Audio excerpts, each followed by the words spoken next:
Buenas tardes o muy buenas noches, según sea la hora que ustedes estén viendo esta entrevista, porque es una entrevista pregrabada aquí en la Jornada Oriente, hoy con el senador César Cravioto, que no merece mayor presentación.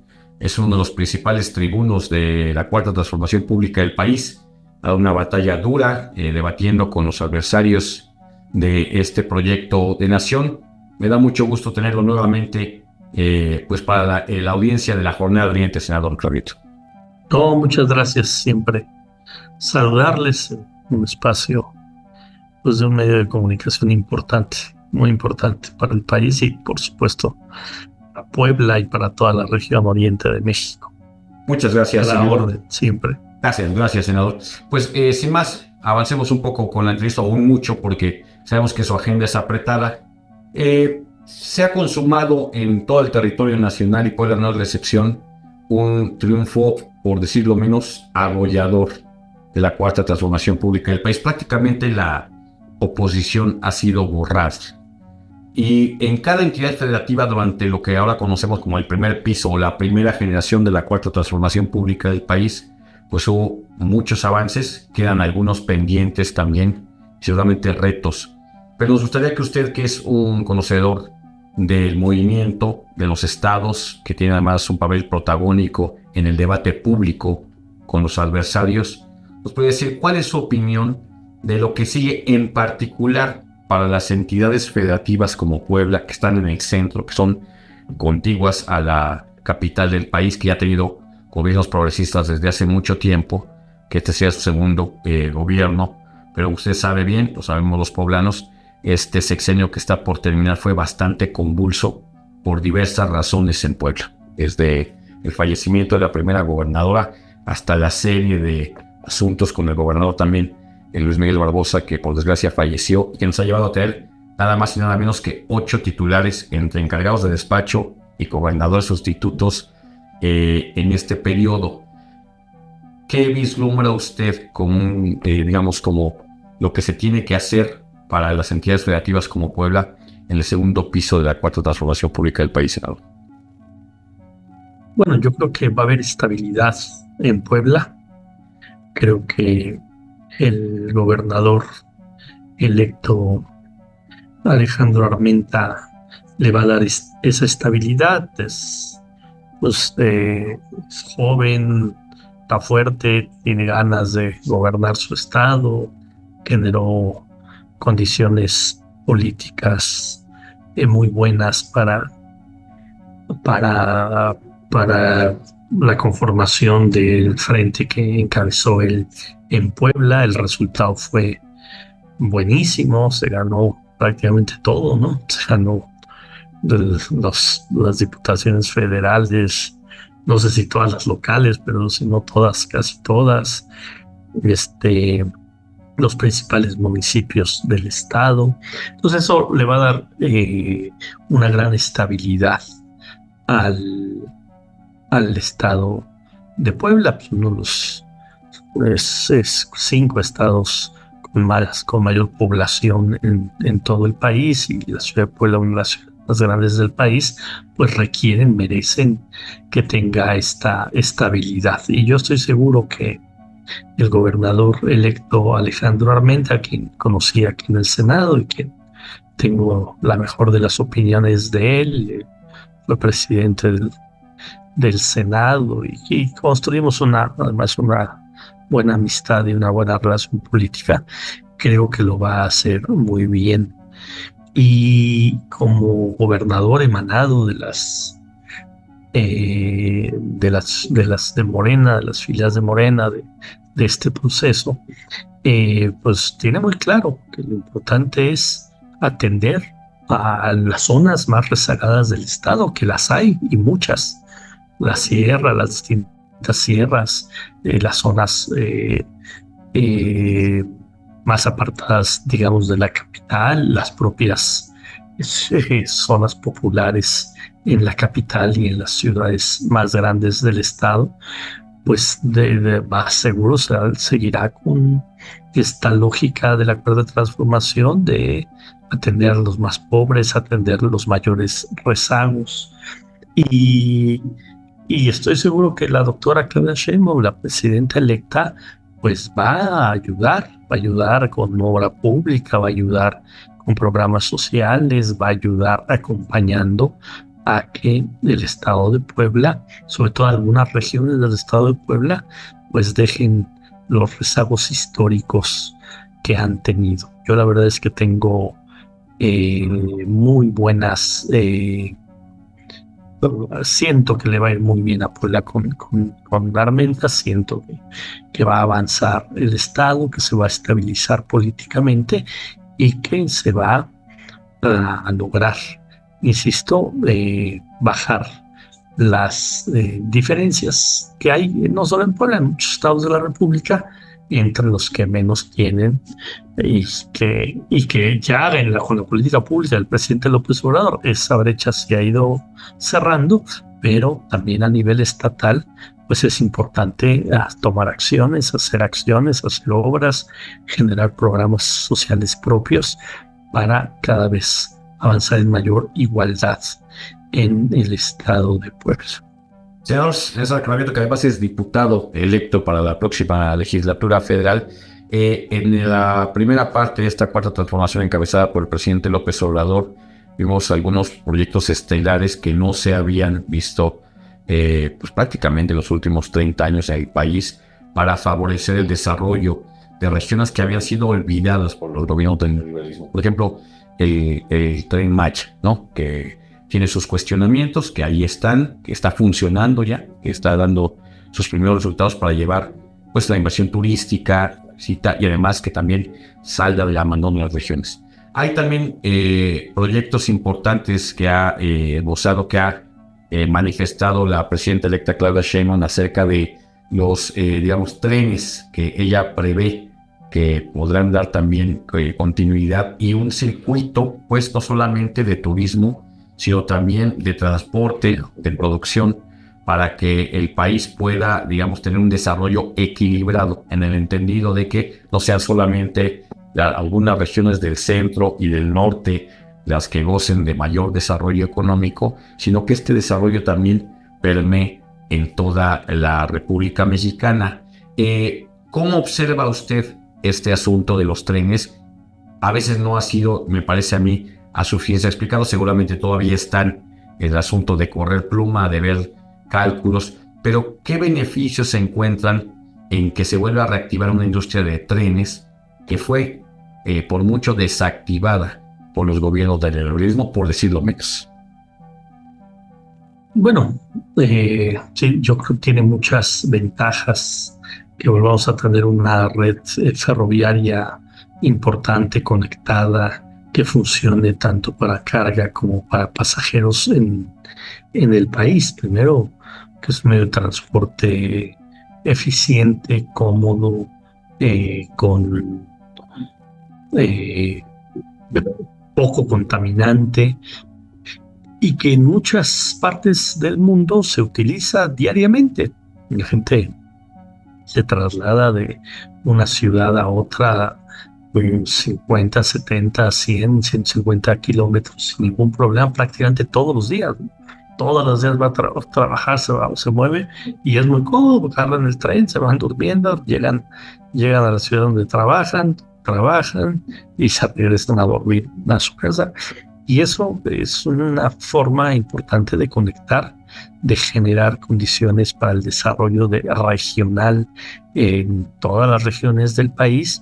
Y esa inversión que ya inició el gobierno del presidente López Obrador con 2 grandes trenes, uno muy enfocado al turismo y otro muy enfocado a el movimiento de mercancías que vino del Pacífico, del Pacífico al Atlántico. Es importante que se continúe. Y la presidenta electa, la doctora Claudia Sheinbaum, ha dicho: vamos a continuar con ese desarrollo.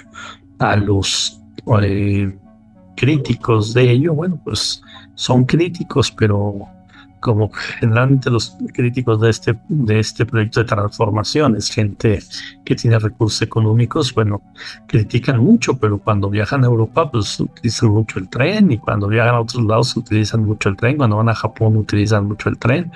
O sea, no les gusta que haya desarrollo en México, pero sí disfrutan este desarrollo cuando salen del país. Entonces, lo que nosotros queremos es que este medio de transporte se continúe y se genere otra vez una red ferroviaria, insisto, que sirva para las dos funciones, para transportar personas, pero también para transportar mercancías.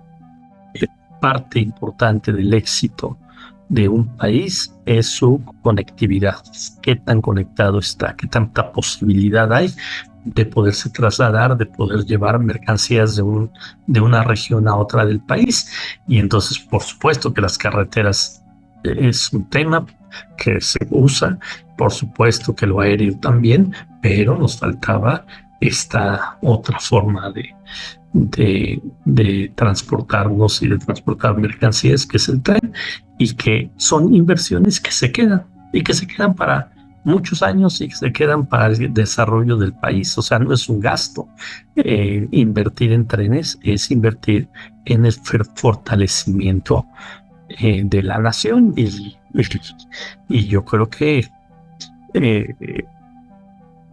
la doctora Sheinbaum, y como habrá cuarta transformación para rato, pues nos seguiremos para rato con estas políticas. Oiga, senador, precisamente sobre eso, usted es un legislador, ahora en la Cámara Alta, volverá a la Cámara Baja si es que no ocurre otra cosa en su futuro político inmediato, más allá de las especulaciones que hay, pero se ha hablado mucho, y en el centro, y en particular en Puebla, preocupa mucho el asunto de lo que sucede en las carreteras con los tráileres de doble remolque, por diversas situaciones. La principal que, digamos, señalan automovilistas, gente que se dedica al transporte, es la peligrosidad que supone que haya tráileres o tráileres de estas dimensiones circulando en carreteras que tienen diverso uso, no solamente en uso de transporte, que lo mismo circulan en carreteras estatales, federales, que en autopistas, y que no en pocas ocasiones han sido, pues, digamos, si no origen, sí participantes siniestros que preocupan a la sociedad. ¿Qué hay sobre este asunto? Porque también entendemos que hay una industria en todo el país que necesita mover productos de un lado a otro, y que necesita mover de la manera más eficiente que tiene, y que en este momento no dispone, pues, de vías ferroviarias, que le supone también cargos muy fuertes a nivel, digamos, de vuelos o de otro tipo de transporte, o donde simplemente no hay barcos como para dejar, digamos, cargamentos tan fuertes de producción. ¿Qué se está pensando ahí? ¿Lo tienen ustedes pensado? ¿Qué se podría decir a la gente sobre esto? Bueno, siempre tiene que haber un equilibrio entre todos los actores de una sociedad, y cuando se habla del tema de los trailers de doble remolque, por supuesto se tiene que ver el tema de la seguridad como tema principalísimo, pero también se tiene que ver el tema, pues, de la capacidad que tienen quienes trasladan mercancías, pues, de poder hacerlo de la manera más eficiente. Nosotros hicimos la ley de movilidad. Yo soy parte de la Comisión de Movilidad del Senado de la República, y me tocó, pues, ser uno de los actores que le dio viabilidad a la ley y que le dio conducción para que pudiera salir primero en senadores y después ayudar también para que en diputados saliera, y hizo una ley vigente a nivel nacional. Y uno de los temas que se discutió fue eso. Y la verdad es que tuvimos opiniones de muchos actores de la propia Cámara, de los transportistas, de la propia Secretaría de Comunicaciones y Transportes. Y yo creo que per se no es el tema de que sea doble remolque lo que genera inseguridad. Lo que tenemos que cuidar es que sean transportes donde lleven el número de choferes necesarios para que un chofer no conduzca demasiadas horas, altas jornadas, por supuesto el tema de el mantenimiento a las unidades, por supuesto el tema de cuidar las velocidades, etcétera. Pero también, sin lugar a dudas, el otro componente que estás comentando es importante o ligado a la primera pregunta. Yo estoy seguro que cuando haya redes ferroviarias en condiciones, siempre la carga creo que es más barata hacerla por tren que en carretera, más segura, etcétera.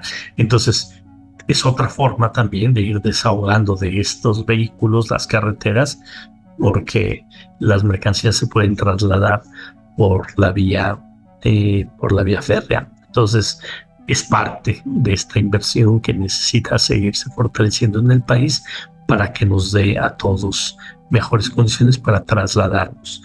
Entonces, yo no generaría una percepción de que per se son malos los dobles remolques, simplemente pues que desde los empresarios hasta los contratistas de las mercancías, hasta las autoridades que vigilan cómo van estos vehículos en las carreteras, quién tiene que verificar las unidades estén en buenas condiciones. Todos tenemos que hacer nuestro trabajo para evitar accidentes. No tengo el dato tan fresco porque ya fue hace prácticamente 2 años que hicimos la ley, pero nos presentaron números y realmente tanto los accidentes en términos, o sea, de todos los accidentes que hay en las carreteras, cuántos intervienen los vehículos de doble remolque, la verdad es que el porcentaje es mínimo. Claro, un accidente con un vehículo de doble remolque pues es más grave que entre los coches. La dimensión del siniestro siempre es más escandalosa, ¿no? Claro, es más escandaloso, pero en realidad es mínimo en comparación de todos los accidentes que hay en carreteras. El que tiene que ver con un vehículo de doble remolque en porcentaje es muy, muy pequeño. Y todos tenemos que concientizar, los que usamos coches, los camiones de pasajeros, los otros camiones de carga, por supuesto las motos, todos tenemos que entender que las carreteras no son para correr, sino son para trasladarse con precaución, con cuidado. En el país en general, senador, podemos decir que se respira una gran tranquilidad, una gran paz social. Eso es lo que en realidad sucede. Pero no lo podemos negar, también algunas zonas de excepción. Por la razón que sea, porque a veces el crimen organizado o la delincuencia común ha sentado sus reales, porque hay también colusión de autoridades municipales que han sido penetradas en el mejor de los casos y en el peor, que representan intereses muy oscuros. Y hay también, y esto lo quiero ya porque esta es la parte en la que nos toca, digamos, dialogar a nosotros con, digamos, la 4T capitalina, y es la parte de la carretera que nos une, la principal autopista, que es también en la percepción ciudadana considerada una de las vías pues más difíciles, más digamos peligrosas para circular, a pesar de ser una vía de peaje, a pesar de contar con seguridad, a pesar de tener, me parece a mí, que la transito con cierta frecuencia, condiciones muy adecuadas para el tránsito, que está constantemente en reparación, pero que sin embargo, muy cerca en la zona de San Martín Texmelucan, ya en territorio poblano, se ha convertido en una suerte de zona de excepción, o por lo menos una zona en donde se cometen todo tipo de delitos, particularmente el asalto a vehículos de carga, enseguida el de pasajeros, y a veces también el asalto a autos particulares que circulan con familias, con personas. ¿Qué se puede hacer ahí? Porque se habla de una coordinación entre los diferentes niveles de gobierno, porque se hace también, hay normatividades, programas especiales, sobre todo cuando hay temporadas vacacionales o periodos especiales de asueto, pero el resto del tiempo parece que suceden cosas, o es también un asunto de percepción. No sé cómo lo ve usted. Bueno, es importante sin duda alguna la coordinación que tiene que haber, sobre todo si son en carreteras federales, entre las policías nacionales, la Guardia Nacional, el propio ejército y también las policías estatales. Esta coordinación seguramente se va a fortalecer ahora también con los cambios de gobiernos, tanto a nivel nacional como en el estado de Puebla. Creo que es un enfoque que le va a dar la doctora Sheinbaum a la relación en todo el país, que haya mucha coordinación y que no se vayan a dar situaciones donde la estrategia de seguridad vaya por un camino en un estado y vaya por otro camino por parte del gobierno de la República. Creo que tiene que haber esa coordinación permanente. Pero aquí entra un tema que está muy ahorita a flor de piel en la discusión pública del país, que es la reforma al Poder Judicial. Y tiene que ver también con eso, la reforma al Poder Judicial. O sea, queremos ser un país más seguro, tener un país con menos delitos, con menos violencia. Pues la reforma al Poder Judicial tiene que ver con eso. O sea, porque vemos que en todos lados hay disposiciones que hace la policía, el Ministerio Público integra las carpetas, se va a los jueces y después a la banda que agarraron, al delincuente que agarraron, pues a los 6 meses ya está otra vez en las calles, ya está otra vez en las carreteras, ya está otra vez en las colonias, y eso pues es cuento de nunca acabar.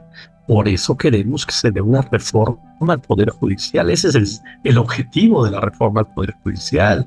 Ni es política, ni es per se el que los jueces, magistrados y ministros sean votados por la gente de manera directa. No, esos son componentes de la reforma, pero el fondo de la reforma es justamente que haya una justicia que nos permita como sociedad saber que si un delincuente es agarrado, es procesado, lo procesa la fiscalía y es llevado ante un juez, pues que el juez le dé la sentencia correspondiente y no le dé amparos, que diga que la carpeta estuvo mal integrada, que le faltó una coma y que por eso lo saca de la cárcel, o que ese delincuente se siente un poco enfermo y ya lo sacaron de la cárcel y después ya está regresando, insisto, a las colonias, a las carreteras o a las calles de los pueblos, de las colonias, de las ciudades de este país y por supuesto de Puebla. Eso es lo que tiene que hacerse más énfasis y la sociedad lo tiene que entender. Todo el mundo sabemos, porque lo hemos vivido, que alguien que anda haciendo cosas indebidas en una comunidad, luego de repente se dice, no, pues ya, creo que ya lo agarraron. Ay, qué bueno, voy a ver más tranquilidad en la colonia. Y a los 6 meses, ya está otra vez aquí. Lo vemos en la el que anda haciendo maldades otra vez ya está en la calle. ¿Y por qué está en la calle? Pues no que lo habían agarrado. Pues, ¿qué pasó en el camino? Pues eso es lo que ya como sociedad estamos hartos y por eso pues estamos empujando la reforma al Poder Judicial. Precisamente sobre eso queremos hablar un poco más con usted, senador. Sabemos que tiene el tiempo corto, pero antes, una pregunta para si usted me lo permite, pasar el tema, digamos, regional, que tiene que ver con la 4T, que le interesa mucho al público de la Jornada de Oriente, porque la mayor parte, hay que decirlo, de nuestro público pues es convergente, es, digamos, simpatizante, mitad de casos hasta durísimos apoyadores de la 4T. Hay otros que no también, y se lo respeta. Pero saludos a todos. Saludos a todos. El asunto de los cacicazgos, senador. Hubo muchos cambios para bien digamos, en el desplazamiento de ciertas élites de cúpulas, digamos, económicas, políticas, que durante la era del neoliberalismo le dieron pues, tuvieron mucho poder, hicieron lo que quisieron con este país. Y se ha ido, digamos, desplazando, me parece el verbo más correcto, para no utilizar otro, y se ha ido, digamos, limitando el acceso de esas personalidades y esos grupos bien interesados del poder, por lo menos al poder público. Pero en lugares como Puebla, que estamos muy cercanos a la Ciudad de México, muy, muy cercanos, se ha echado mano también de parte de la 4T de algunas personalidades, de algunos políticos de viejo cuño del anterior régimen, posiblemente con la intención de tener un mejor resultado electoral, que al final se logró.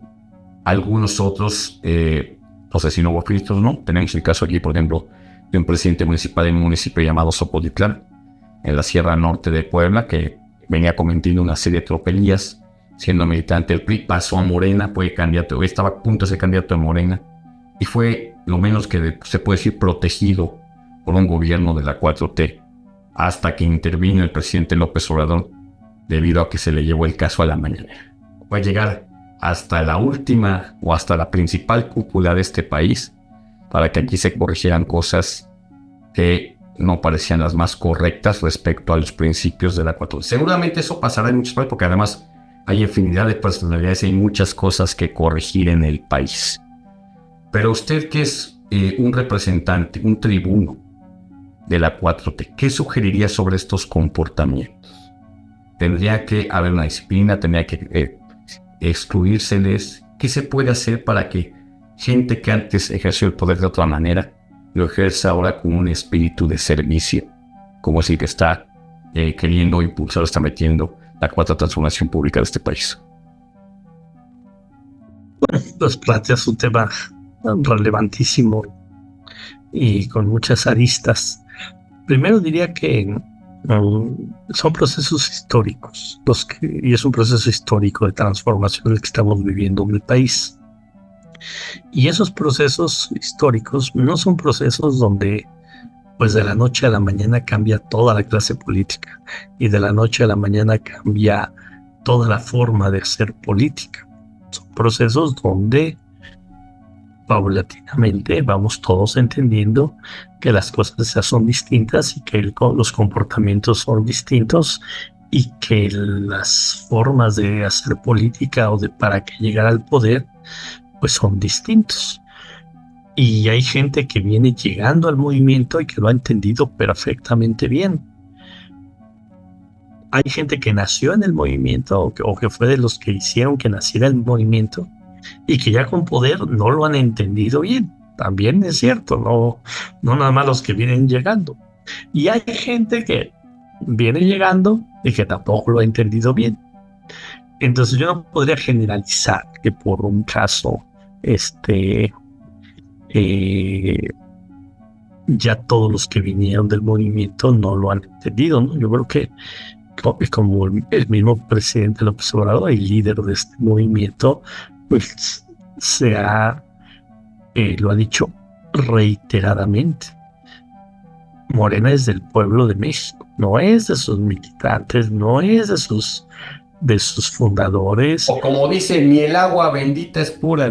Ni el agua bendita es pura. Entonces, ¿cuál es el tema? El tema es, sí tenemos desde mi punto de vista que mantener abierto el partido, sí. Sí tenemos que poner las reglas claras de quién puede acceder a un cargo por Morena también.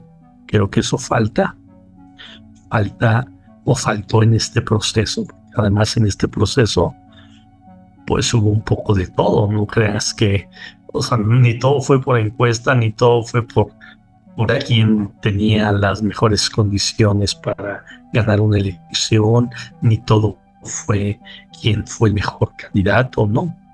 La verdad es que no hubo certeza de que que las decisiones fueran iguales en todos lados. Y creo que a la próxima dirigencia nacional de Morena y las dirigencias estatales les tocará justamente poner muy claro cuáles van a ser las reglas del juego. Las reglas A, B, C, D. Para acceder a ser candidato de Morena, lo que sea, tienes que cumplir A, B, C, D. Y el método para elección va a ser A, B, C, D. Y ya, entonces, tanto los que estamos adentro como los que quieran entrar ya saben que las reglas son ABCD y que el método va a ser ABCD y que quien no lo cumpla tendrá las siguientes acciones que serán ABCD, que eso también es muy importante en un movimiento tan grande, con tantas autoridades electas por Morena. Variopinto, senador, si me lo permite. Y además, yo no podría asegurar que no por ahí podría llegar una autoridad que no se comporte a la altura de los valores y de lo que está exigiendo la comunidad.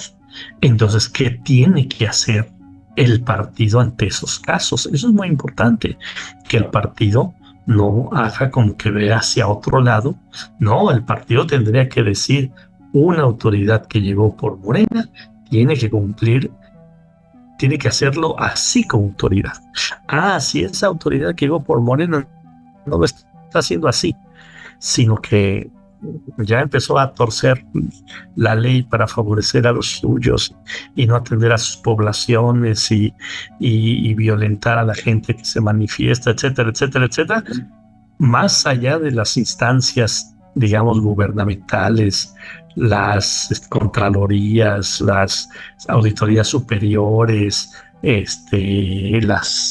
las fiscalías en los estados, etcétera, el partido también tendría que decir, nosotros como partido, que este señor, esta señora, este presidente municipal, este diputado, este síndico, este regidor que llegó por el partido, pues va a tener una sanción partidista y hasta nunca.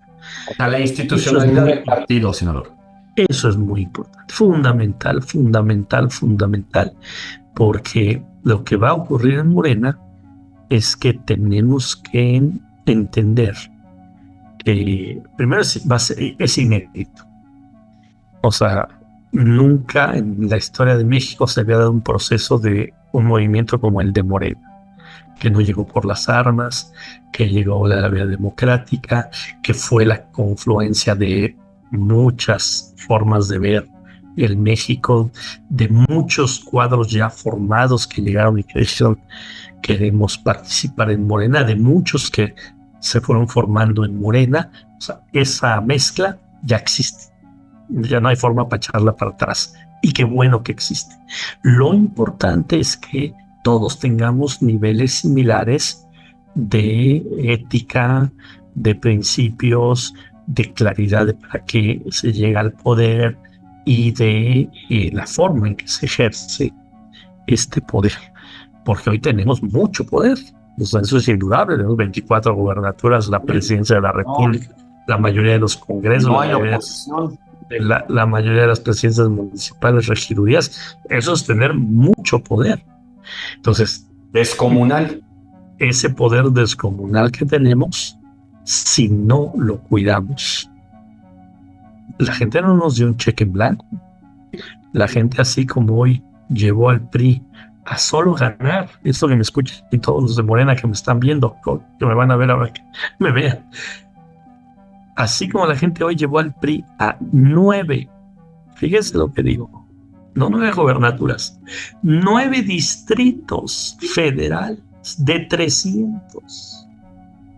El PRI, el todopoderoso PRI, hoy solo ganó el 3% de los distritos federales de este país.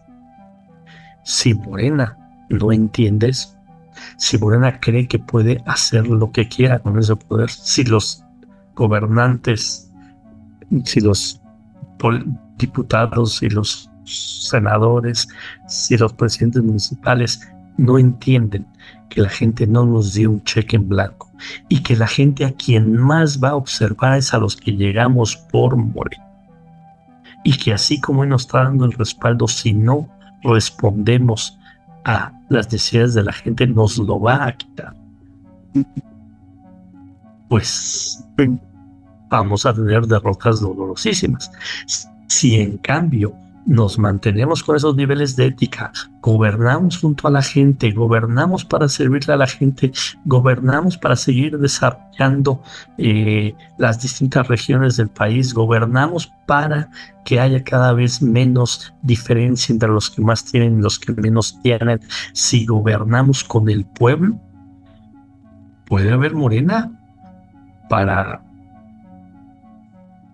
4, 5, 6, 8 sexenios. O sea, esa es la diferencia. Puede haber Morena para muy poco o puede haber Morena para mucho. Pues nada más vean lo que está pasando en la Ciudad de México.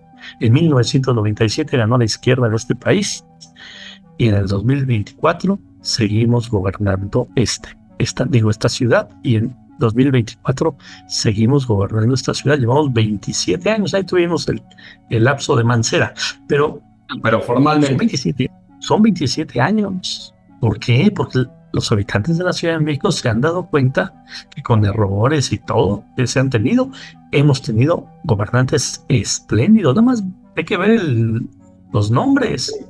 Desde López Obrador hasta Sheinbaum. Cuauhtémoc Cárdenas, Andrés Manuel López Obrador, Marcelo Ebrard, Claudia Sheinbaum, Clara Brugada. ¿Qué personajes han gobernado esta ciudad? Por supuesto que la gente dice, ¿cómo va a regresar al PRI, al PAN y la ciudad? No, seguimos para la izquierda. Si lo hacemos bien a nivel nacional, así como aquí llevamos 97, 2000, 2006, 2012, 2018, 2024, 6 elecciones ganadas en la jefatura de gobierno, podemos tener 6 u 8 o 10 sexenios del movimiento. Pero si nos volvemos locos, si no entendemos para qué peleamos por el poder, también pueden ocurrir cosas que la gente diga, no, yo no quiero saber nada de Morena. Entonces sí tenemos una gran responsabilidad. Vamos totalmente de acuerdo. No podemos no estar a expensas a la mera opinión de un periodista, pero si queremos este proyecto, pues qué más desearemos y no que se pervierta. Una última pregunta, si me lo permite, senador, porque sabemos que tiene poco tiempo y es justo lo que está pasando en la discusión de la reforma judicial. Al parecer ya hoy se ha fijado una fecha, digamos el plazo ya en el que posiblemente esto esté ya orientando al Congreso de la Unión, ya para ser discutido por el Pleno, entonces comisiones, en fin. ¿Qué perspectiva está usted viendo? Ha estado muy activo en medios de comunicación, es usted mismo legislador federal.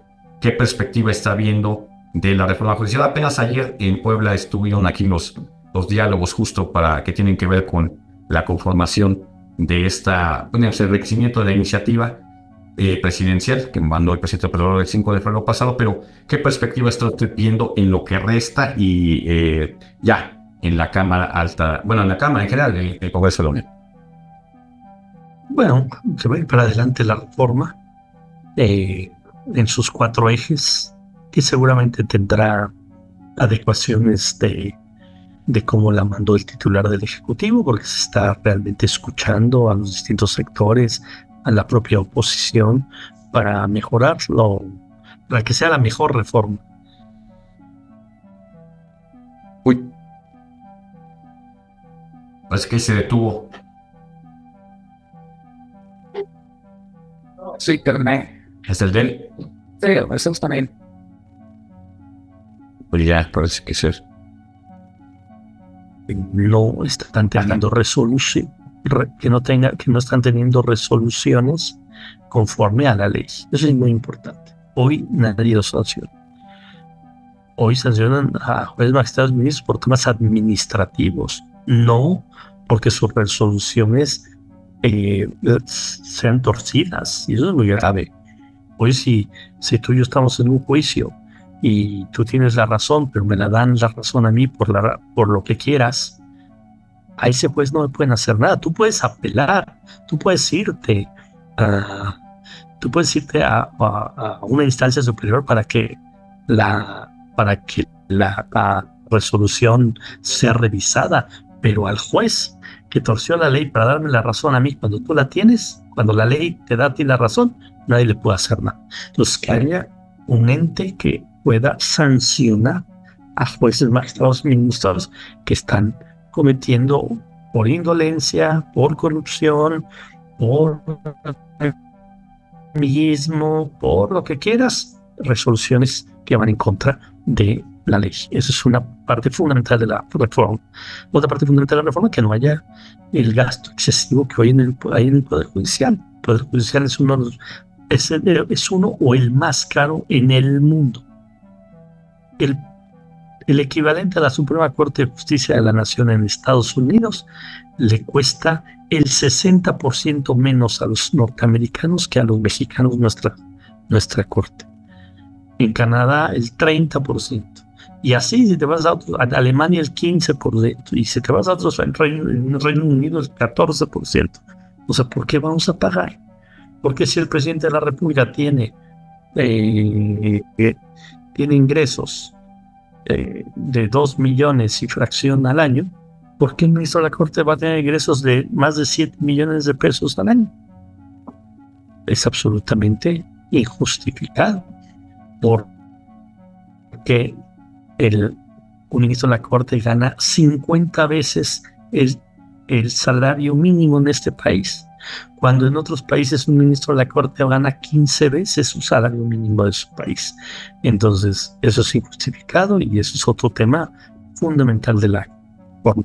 El tercer tema fundamental de la reforma, y yo creo que tiene que ir más allá de cómo está actualmente la iniciativa, que tengan plazos perentorios las resoluciones. Hoy hay el 40% de las personas en cárcel no tiene una sentencia. No puede ser. No puede ser que después de 5 años te digan, señor, disculpe, usted era inocente. ¿Y quién me regresa a mis 5 años en la cárcel?